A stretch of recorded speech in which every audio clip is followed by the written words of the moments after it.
ሰላም እንዴት ናችሁ? ደሳባቲው ቤተሰቦች ደህና ናቸው? እኔ በጣም ደህና ነኝ። ዛሬም እንደተለመደው አሪፍ ቪዲዮዎችን ይዤላችሁ መጥቻለሁ። እስከዚህ መጨረሻ የትም እንዳትሄዱ። ከዛ በፊት ከለሳባቲው አዲስ ከሆናችሁ ሰብስክራይብ አድርጉ። እንዲሁም ሁላችሁም ቪዲዮ ከመጀመራችሁ በፊት ደግሞ ላይክ ማድረጋችሁን እንዳትረሱ። ወደ ቪዲዮቹ ሌትስ ጎ።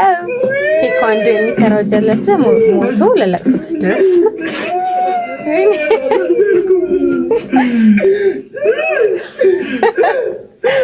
አረኔ ታጣስኩ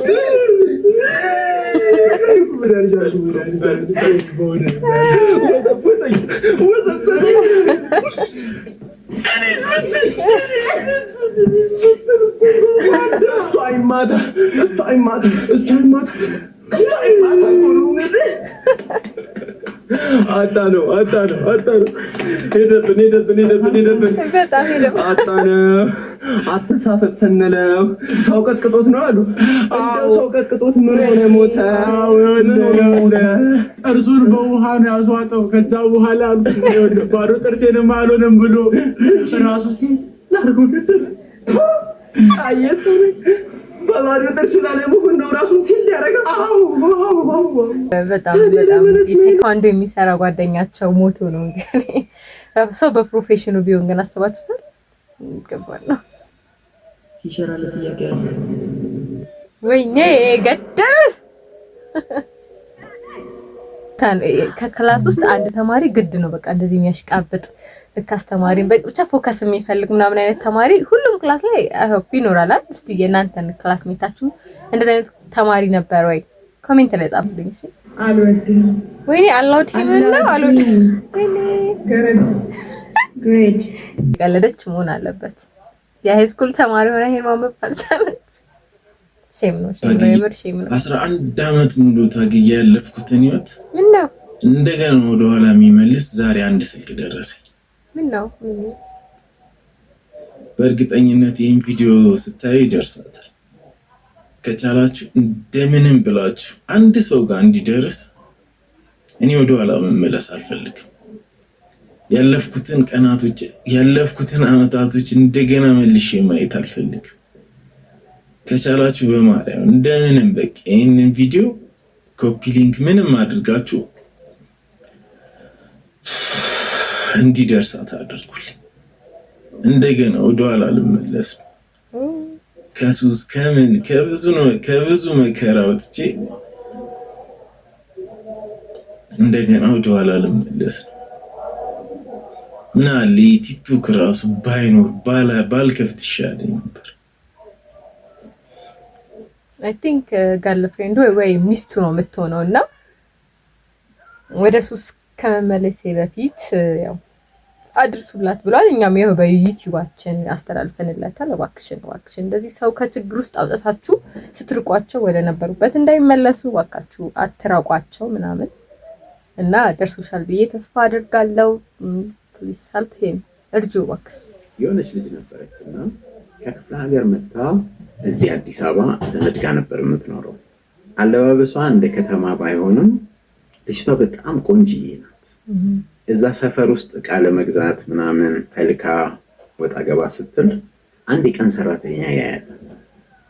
ደጋግሞ ሲያያት በጣም ይወዳታል።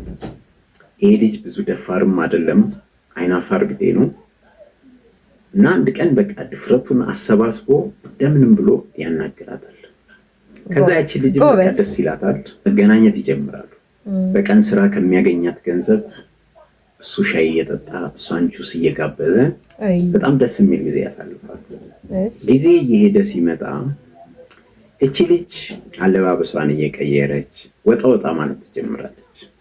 ከዛ ከቀን ሰራተኛው የተሻሉ ሰዎች ያገኘች ሲመስላት የቀን ሰራተኛውን ቁጭ ታረግና እኔና ሰው ይቀየራል ብላ ትለየዋለች።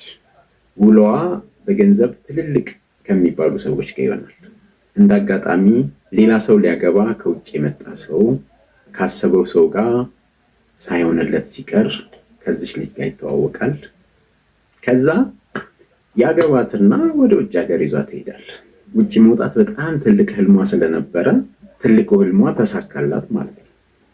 እዚህ ኢትዮጵያ ውስጥ ያለው የመጀመሪያ ፍቅረኛዋ የቀን ሰራተኛው ወንድሙ ጉዲፈቻ ሆኖ አድጎ ውጭ ሀገር ነው እየኖረ ያለው። ያ ውጭ ሀገር ያለው ወንድሙ የጉዲፈቻ ፋሚሊዎቹን ምን እናደርግልህ ሲሉት ወንድሜን ከኢትዮጵያ ያምጡልኝ ይላቸዋል። እነዛ ሰዎች ይመጡና ይሄን የቀን ሰራተኛ ከኢትዮጵያ ከድንጋይ ላይ አንስተው ወንድሙ ወዳለበት ወደ ውጭ ሀገር ይዞት ይሄዳል። አይ ይሄ የቀን ሰራተኛ የነበረው ልጅ እዛ ይገናኛል። ውጭ ሀገር ከሄደ በኋላ የተወሰነ ጊዜ ከኖረ በኋላ ያችን የመጀመሪያ ፍቅረኛውን በኢንተርኔት አፈላልጎ ያገኛል። ከዛ በስልክ ማውራት ይጀምራል። እሱም ውጭ ሀገር እንደወጣ ምናምን ይነግራታል። እሷም እዛ ወልዳ እየኖረች እንደሆነ ተነግረዋለች። ከዛ በኋላ እዛ ሀገር ያለውን ባሏን ልጇን ትታ በፊት የቀን ሰራተኛ ወደ ነበረው ወደ መጀመሪያው ቦይፍሬንዱ ትሄዳለች።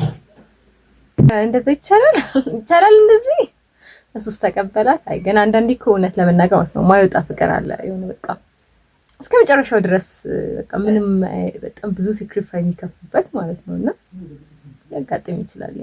ሊሆን ይችላል። ደስ ይላል ደግሞ ሰው ከተዋደደው ከመኖር የመሰለ ነገር የለም ማለት አንዴ ነው እዚህ ምድር ላይ የሚኖረው። ሰው ከምትወዱት ጋር ለመኖር በጣም ጣሩ። እሺ ዛሬ ወዳጃችሁ የምትሉት ሰው እንኳን ማይነግራችሁ ነገር እኔ ልንገራችሁ። እግዚአብሔርን ከአንድ ቦታ ነው አሁን እየመጣሁ ያለሁትና ሰው ጠይቄ እና ምን ወዳ ጓደኛችንን ጠይቀን እየመጣ ነውና እባካችሁን በቻላችሁት አቅም ምግብ ቤት ገብታችሁ ምግብ ቀረበ አይደለ? እጅ ለመታጠብ እንዳትሄዱ፣ ከነቆሻሻው ብሉት። ሆዳችሁን ቢያማችሁ ይሻላል። ወይ ለምን? የሰው ልጅ ጭንቅላት ውስጥ አር ብቻ ነው ያለው። እንዴት እንደዚህ አይደረግም። አሁንም ነገም ከነገ ወዲያ የምነግራችሁ ነገር ምግብ ቤት ስትገቡ ታጥባችሁ ግቡ። ለፊታችሁ የተከፈተ ነገር ካልሆነ በስተቀር አትጠቀሙ። በቃ እንዳትጠቀሙ። ሰው ቅናተኛ እየሆነ ነው። ቅናተኛ እግዚአብሔር ምስክሬ። እኔ ከድሮም ነው እኔ ምግብ ቤት እጄን ታጥቤ እገባለሁ፣ እበላለሁ። ምግብ እዛው ከሁሉም እየተያየን እንበላለን። ምግብ ቀርቦ እጄን ለመታጠብ ወደዛ ይሄ ነው።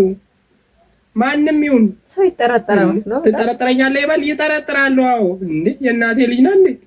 አሁንም ነገም ከነገ ወዲያም ኮካ፣ ለስላሳ፣ ቢራ ምንም ይሁን ከፈታችሁት አይደል? ጨልጣችሁት ሂዱ። ስትመጡ ሌላ አዘዙ። ማርያምን ከፍተታችሁት እንዳትሄዱ። በብርጭቆ ደግሞ አትጠቀሙ ምንም ነገር። በጠርሙስ እዛው ይዛችሁ ሽንት ቤት ብትሄዱስ ምን ችግር አለ? ጀርሙ ይመማችሁ። በኮሶ መድኃኒት ምናምን ይጠፋል። የሰው ልጅ ጭንቅላት ውስጥ ከባድ ነው አይደለም? አንዳንድ ሰው በጣም መጥፎ ሰዎች አሉ። እንደ እውነት ለመናገር በጣም መጥፎ ሰዎች አሉ። የሰውን እድገት የማይወዱ ሰውን በጣም በየጸበሉ የሚንከራተቱ ብዙ ሰዎች አሉ አይደለ? በምግብ በመጠጥ ምናምን ስትሆነ እንደዛ የሚሰጡ ሰዎች ያው ፍርዱን ይቀበላሉ። አሳይንበተይ ከፈጣሪ ያገኙታል። ግን ጥንቃቄ ለማድረግ ነው። እንደሰማችሁ ተስፋ አድርጋለሁ። በደንብ ተጠቀሙበት ነው። መጠንቀቅ ጥሩ ነው። እውነቱን ነው። ይሄ ተጠራጣሪ መሆንነት ይጠቅማል። ብዙም ይጎዳ አይመስለኝም። ሰው እንጠቀምበታለን። ቴንኪዩ እናመሰግናለን። ውድ የሳባቲው ቤተሰቦች እንዲህ ያለ መጨረሻ ላይ ደርሰናል። ሰጭንጭ አብራችሁን ስለነበራችሁ ቴንኪዩ። ከዛ በፊት ለሳባቲው አዲስ ከሆናችሁና ሰብስክራይብ ካደረጋችሁ ሰብስክራይብ አድርጉ። እንዲሁም ሁላችሁም ቪዲዮ ደግሞ ላይክ አድርጉ። በሚቀጥለውም ጥሩ ቪዲዮ ይዤላችሁ እመጣለሁኝ። ሀሳብ አስተያየት ካላችሁ ደግሞ ኮሜንት ላይ ጻፉልኝ። ለጓደኞቻችሁ ሼር አድርጉላቸው። ወዳችኋለሁ። ባይ